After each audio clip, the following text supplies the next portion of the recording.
I have something a little different for this one. I think I may have brought it up once before, but I get the pleasure of doing a big bore kit on a Royal Enfield Interceptor.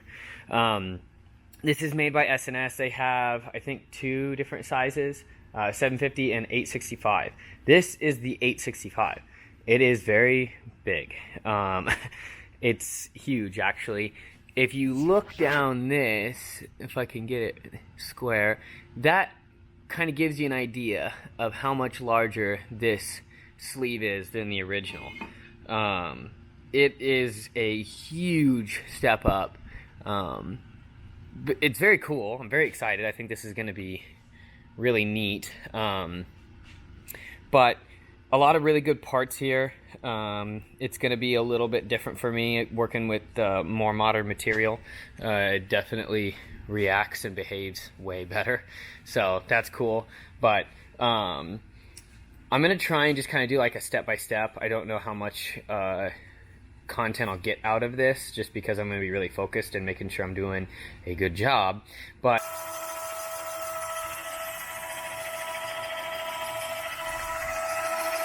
kind of a fun part, I'm just on that edge.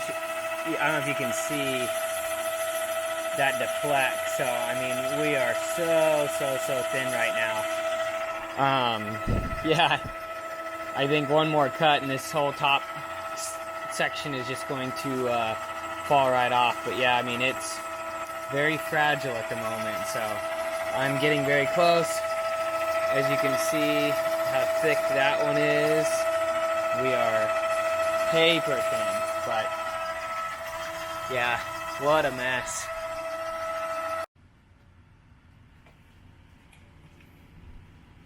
Getting really close. I am going to stop like 3,000ths early of the 3,000ths interference, because I want to hone finish it so that way it's like perfectly smooth and get a really good bite on those liners.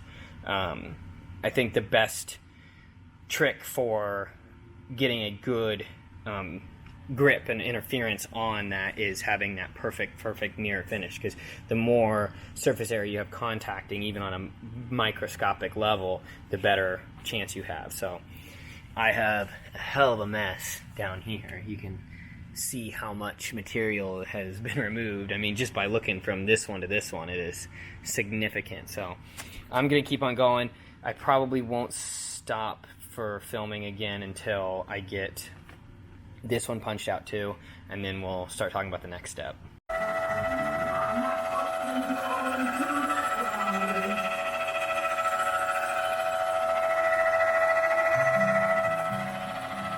All right, that is the last cut on that side. It kind of gives you an idea what we're doing here, but that is all the material I've removed. The iron's at the bottom. You know, yeah, you can kind of see some there, but yeah, that took a while.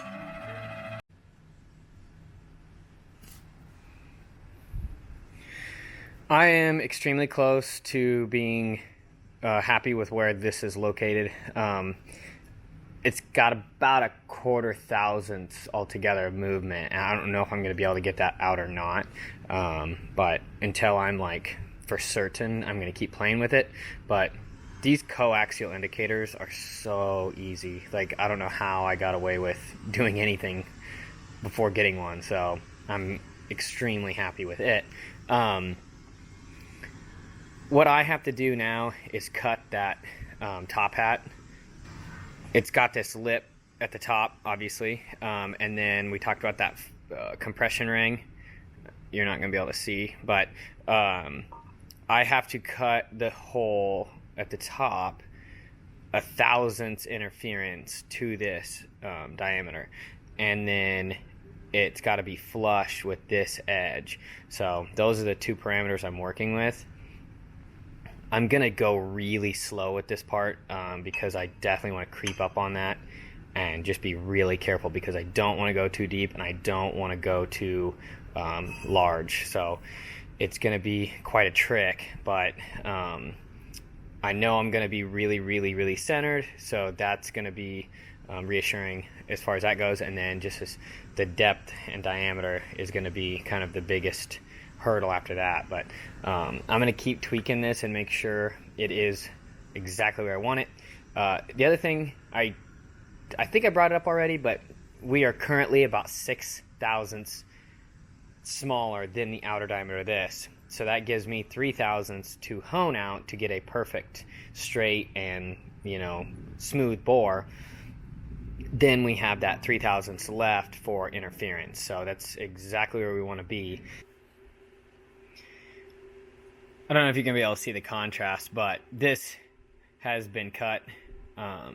It is 0.2 deep, and there is 1 thousandths interference between the outside diameter of that top section.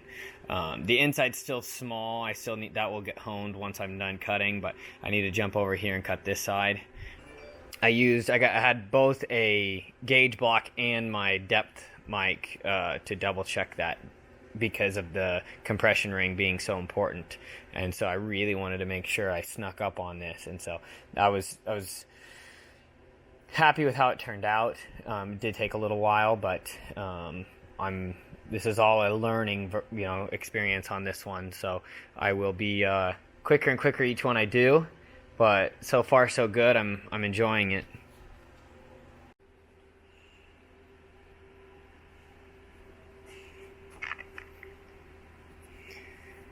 Okay, both sides are done. I've got that 0.2 depth and the 1 thousandths interference on the diameter. So yeah, I was really happy with this side. It got really good little chips, and so I knew my tool was true and sharp and cutting good. This aluminum is really nice, so that obviously always helps. It's kind of a treat to get to play with nicer material. Playing with all that junk, old British metals is kind of annoying sometimes, but this is very, very satisfying. While we're still at this stage, I thought it would be kind of fun to kind of do like a side-by-side. We'll do another one once I get the liners in, but I just thought this would be kind of a funny little deal to look at, because there's like no skirt left or anything. So I want to get this OEM replacement set out. Oh. Ooh, come on. Okay, so we've got whoa.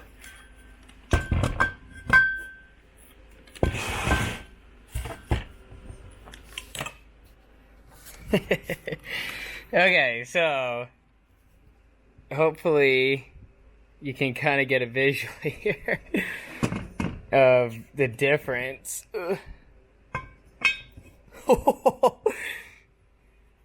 That's how much material I have removed. Oh my god. That's crazy. And then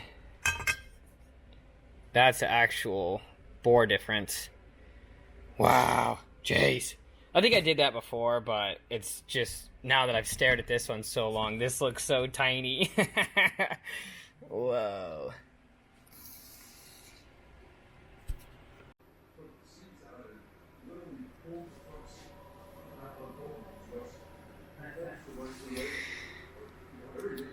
Technically right now it says we are dead nuts on what we want for that 3 thousandths interference, but I've been doing this for a couple hours now, like on and off.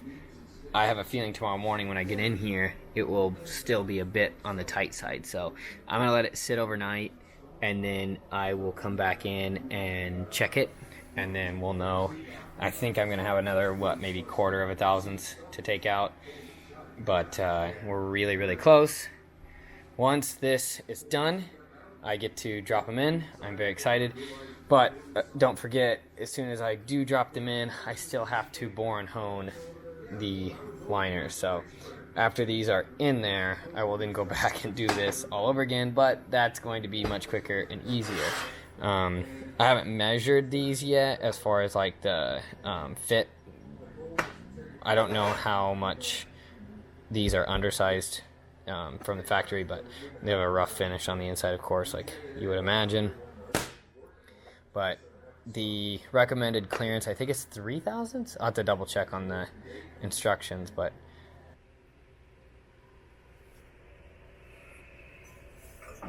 all right, smooth as glass. So I'm going to now bake these, and then we'll freeze the sleeves and drop them in. Not gonna lie, I'm not I'm nervous. I'm nervous in a good way, but it should go just fine.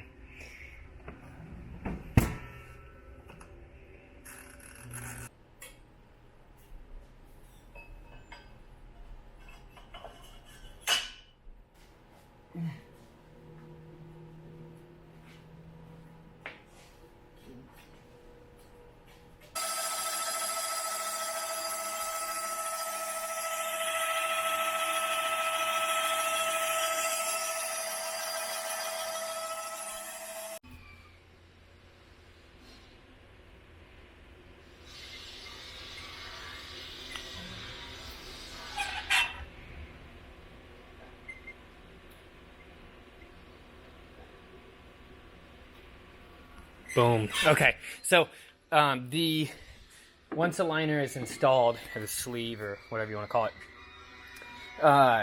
you get 40 thousandths to remove to get to that piston size. So both pistons measure exact same, which is awesome, as they should. And once you get the proper clearance, I mean, I obviously don't bore all the way to 0, but you get about 40 thousandths, which is awesome. Very nice room to work with. You know, you don't. I've done other liners where they only give you like 10, and so that's kind of annoying. But either way, one side's done. I'm going to now jump over and knock out this side. I'm using it should be about 2.5, almost 3 thousandths of hone.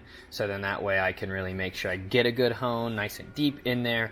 About all cylinders I usually give myself about 2 thousandths hone, but on this one I'm being extra careful, and so it gives me a chance to really work it with finesse. But I'm going to set up over on this side. We're going to get this one punched out.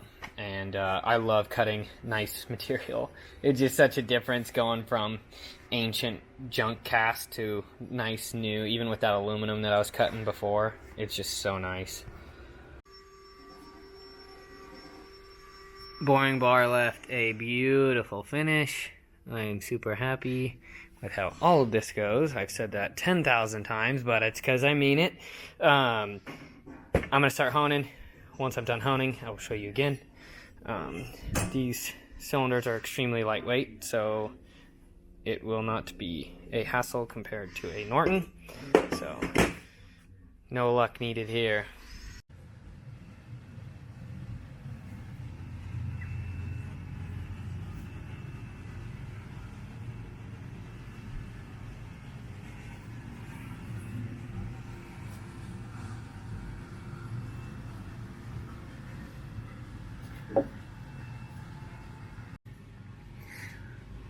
Again, I'm going to have these stock cylinders sitting next to this so you can really get a visual. I also have the head gasket on there to kind of flatten that surface. Just aesthetically, you can tell. Visually, you can tell the difference between these two, and it is absurd, in my opinion. You can actually fit the bottom skirt of this one in this bore. It is outrageous. So 865 kit. I am happy with how it went. I took my time on it. It actually took me a pretty good amount of time, a little longer than what I will be taking in the future, but it was a test run, so I took things slow and just kind of worked on it when I had some free time. This kit is actually for Baxter Cycle. Jeremy is putting a pretty gnarly engine together, and he actually sent the head to Revelry in Australia, and they're doing their full job on it, the big valve kit. So it's going to be quite the deal. This is where this ends for me. I actually probably will help him install it just for the fun of it. I'd like to be around when they're sticking those on, so I'll probably go over to their place and hang out. But this is what I would like to offer. The complete sleeving bore job of this is available through Revelry and Hitchcock's. I don't know off the top of my head who else is doing it. I'm sure there's like local machine shops for people doing it, but I am going to start offering it also. This is what you would be getting, is just a ready-to-go cylinder. I obviously don't have the ability to install them onto bikes, but if you're not doing it yourself, you would want to take it to your dealership or whatever local shop you have access to. I don't have the base gasket with me. That's in the other box, but it comes with a replacement base gasket. And then obviously it comes with this new head gasket, because the old head gasket would not work. As you can see, that's how much overhang would be on the old. So you have to use this solid copper. There's instructions on it. Revelry has a really good video of them discussing these kits, and they talk about installing all of these components. It's super helpful. I watched it quite a few times to, get more comfortable with the idea of doing this. But, obviously you'd want to go do some research, check that out. But I just thought it'd be kind of fun to have a video of each step. I don't know how effective or how well this really portrayed the job, but it was an opportunity. I was going to be doing the work, so I figured why not make a video and show you guys kind of each step of how to do this, or how it's done. But fitment looks great. I'm super happy with how it went. Working with this new material, whether it's cutting that aluminum or cutting these liners, it's just so nice to work with clean, fresh, new material. But I really enjoyed doing this job. Like I said, it's going to be something I will now offer. So contact me if you put the effort in to figure out how to do it. I'm not going to put it in the description, but you can find me, email me, and we can talk about it. But it's going to make this engine completely different. It is quite the jump. I don't know how true it is. I think it's like this plus a cam and maybe a few other things, a fuel management system or whatever it is. I think it's like a 30% gain in horsepower or something like that. It's outrageous, but it's fun. It was cool. Took me a while, but it is done now. The next one will go way quicker. But it's extreme, to say the least.